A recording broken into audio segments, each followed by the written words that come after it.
Hello everyone, welcome back to another video. My name is Matthew, and today we're back with another toy review.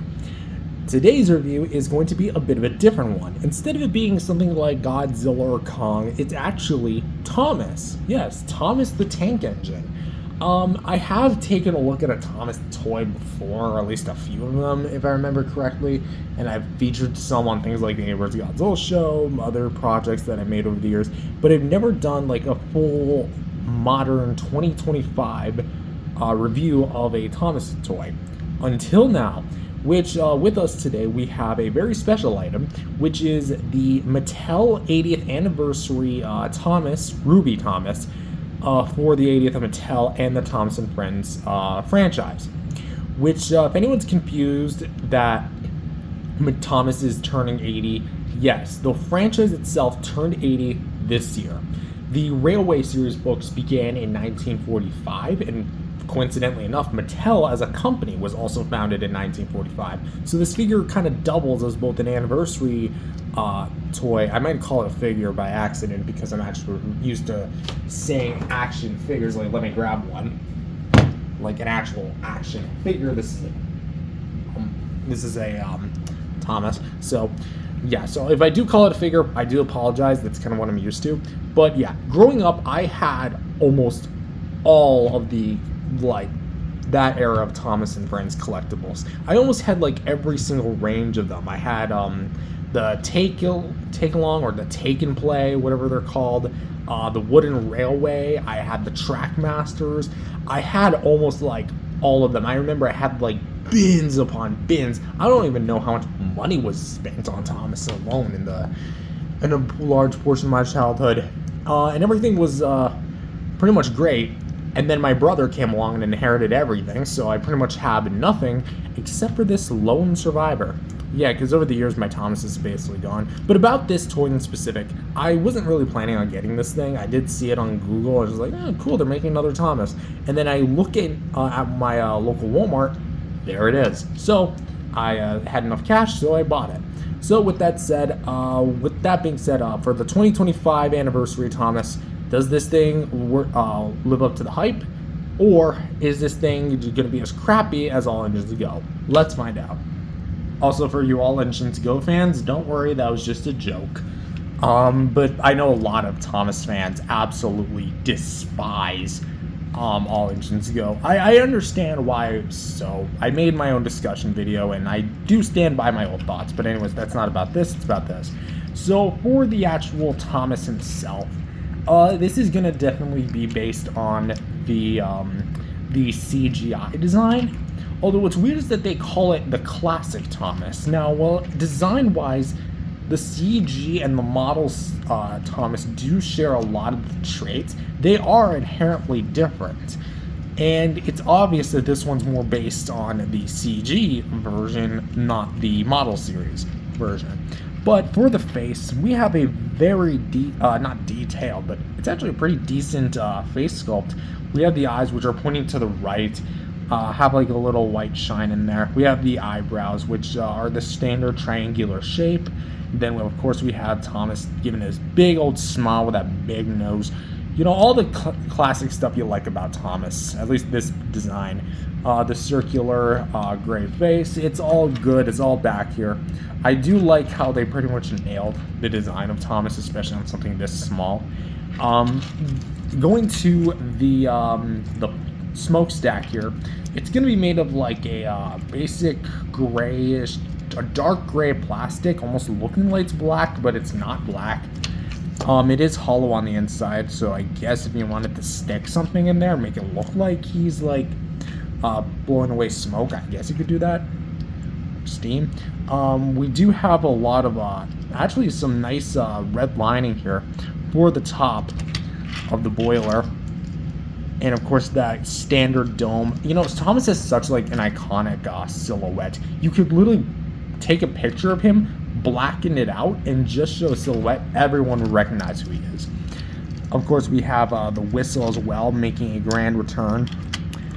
The two standard whistles, which, if I remember correctly, I remember like years ago, there was like some live on stage Thomases, and they only had one whistle, and I was just like, well, why would you only give him one whistle? I don't know. I was nitpicky back then about my Thomas accuracy. The only thing that is kind of missing, I don't remember like specifically if the other like take and play, push along, or like these smaller die-cast Thomases ever featured were the windows. I don't remember if they ever did, but they're not here. So again, current Thomas fans, I'm sorry, my memory of Thomas is a bit hazy because it has been admittedly so long since I touched the series. Here we have some more red lining. We have the number 1, which actually is looking pretty well with the yellow. And of course we have the red lining here. On a very clean cut, you know, there's really little to complain about. The yellow lining on the windows here, on the sides at least. If you're wondering if Thomas has like an interior, he kind of does, but it's mainly like just for show. And he has this big, ugly blue piece of die cast in there to really like try and like I guess it's just to help the figure have some structural integrity to itself. For the coal, I kind of would have liked it to be a bit more detailed than this, personally. Maybe give it like some extra definition to it, because it is kind of like smoothened out, especially at the top. The sides of it are a little bit more detailed. Here we have like the back lamp, which also reminds me I should also talk about the front lamp as well, which is going to be all red in conjunction with the buffers here and pretty much the whole red undercarriage here, which by the way is entirely metallic red, which is part of like the theming of this year's Mattel's 80th. Because when I was also there, I saw things like Barbie and like that 8-ball that they have. Pretty much like all their big brands, especially like Hot Wheels, they were all coated with like the red packaging, and I think they also feature some like metallic red, and Thomas was also able to be part of it. But here we also have some nice buffers, which are pretty basically painted, you know, nothing to really complain about. Here we also have like the coupling, which is going to be a little clip, which is gray. For the undercarriage, Thomas here. 2025, Thomas, made in Thailand, interesting. 2025 Mattel, corporate info, yada yada yada. Just kind of show you. I don't remember what this is for. I wonder if that was. Anyway, so we have the back coupling. And pretty much also speaking, let's talk about the wheels. The wheels, of course, Thomas has 6 small wheels, as you know from episode 1. And a newer edition, at least for the newer generation of push-alongs, or the 3-inch die-cast Thomases, the addition of the side rods, which the original ones that I grew up with never had these. It's interesting to see how, like, they incorporated into it, because when I did admittedly see photos of like how they were incorporating them, I was just like, they look so ugly, especially because when you look at them from the side, they're so noticeable. And because like if you look Thomas like dead on, like let's say trying to think off the top of my head, like a Bachman. Yes, I know Bachmans exist. They are noticeable, but like they're very much smoothed out. But I guess then again, you're comparing a 3-inch die-cast toy to like, I don't remember how big Bachmans are. I think they're a little bit bigger than this, to like higher end Thomas collectibles. But actually having it in hand, it's very interesting that they don't move with it. They're actually like mounted to the sides of them, which is very interesting, I'll say. I do like it a lot though, but they are going to be like a metallic finish. So in all honesty, I do like the overall presentation of this Thomas, and I am glad to have him. Do I have any complaints outright? Not really, aside from maybe some more detailed coal, but that's at that point kind of like a nitpick. You get what you're paying for what's essentially a $15 to $20 event exclusive. Well, not an event, like an anniversary exclusive. So, yeah, so that is Thomas. And of course we have the addition, which is going to be the little mine carts, which I don't know. What should I turn off my light? I'm gonna let's keep them like this because I don't want the lights to be like super glaring. Anyway, so effectively they are I could be wrong, but they reuse the trucks, like the mine carts themselves, from a previous All Engines Go set. And they also reuse these crystals from another Thomas set. I don't know which ones, and I don't desire to own them, because this is kind of like just a one-time thing. But effectively, you're getting two of the same trucks, which are kind of like angular in shape. And they have the small beady red wheels. Not so much like, let's kind of turn back the lights on here a little bit. We have them just kind of like here, made in Thailand. I do apologize that there's a lot of fur and fuzz around, because I do have cats. Also, something I have heard reports about. Oh God. What? Oh God, it's from me. Okay, I was wondering what that was. Is that this paint can easily be rubbed off. And you're kind of starting to see right there at the tip of my thumb. Yeah, it's kind of already starting to rub off, so...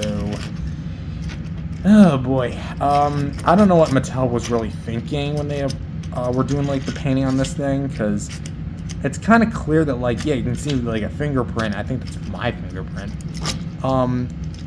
That, yeah, the paint on these things are not the best sealed.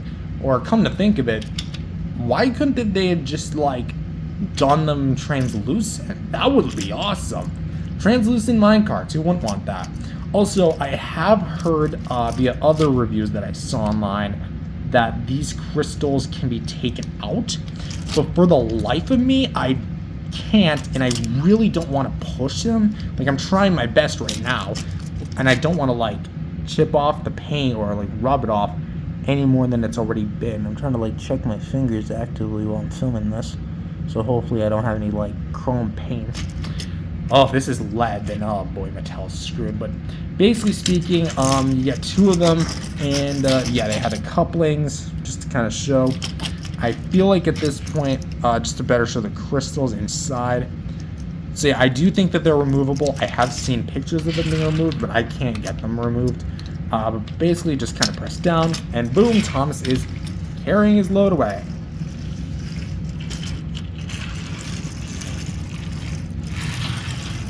Sadly, I don't have any tracks anymore to run this guy on, but if I remember correctly, you can put this guy also on the motorized tracks, like the Trackmaster tracks. Again, I don't remember specifically, but that's basically the Thomas here. I definitely think that for being a limited edition Thomas, this thing could have been a whole lot worse. Because, like, here's the thing. Again, I've been out of the loop for Thomas for so long. All my childhood Thomas stuff is basically gone at this point, and for a while I was even considering, like, buying, like, this big lot of Thomas stuff to, like, re-buy my childhood, like, buy it back or something. But I really kind of decided that I'd rather just focus on my current interests than trying to go back to my older ones. And well, I'm not trying to, like, downplay Thomas. I'm just kind of trying to say, like, me personally, I do feel like I've outgrown or moved on from Thomas, as I'm reviewing a Thomas toy here. But I really got this as well for just the novelty of being able to own a Thomas, as well as to get a Thomas on Tabagus again, because I do kind of miss putting him in there. But as a whole, I think that this Thomas is awesome, or at least the Thomas himself. The trucks, they are definitely not die cast, because, like, I think the only metal thing is going to be the little, like, screws and the little pins holding the wheels together, because they are going to be made of a very cheap plastic. I understand it's a kid's toy made in 2025, yeah, the works. But I definitely feel like they could have, like, maybe made the whole thing die cast, like the body itself. I don't know, but that's just my wishful thinking. So this was a review of an older Thomas fan who has been out of the loop for so long, trying to get that into frame, and with a crap ton of cat fuzz, reviewing something from 2025. I do so hope you guys enjoyed. Again, this is probably just going to be a one-time thing. I am aware that they put out, like, a whole heap of different Thomas stuff for the 80th. They did, like, those motorized engines and, like, different styles. They're also bringing back, like, different 3-inch push-along Thomases like this one. for the 80th, and they're also coming out with like a chase variant, which is actually based on the original books, like the Railway series and illustrations. That's awesome. And yeah, it's a very nice time to be a Thomas fan. At least I would say so, as an older one. Not as a current one, just an old previous one, I guess. But that said, I had fun with this thing. It was fun going back a bit to my childhood, not exactly, but this is about the closest thing I could get, because I've seen a lot of Thomas stuff over the years, and trust me, this is the Thomas that I knew. At least the original design, the CG and the model series. But that said, thank you guys for watching, and I'll see you guys next time. Peace out, everyone.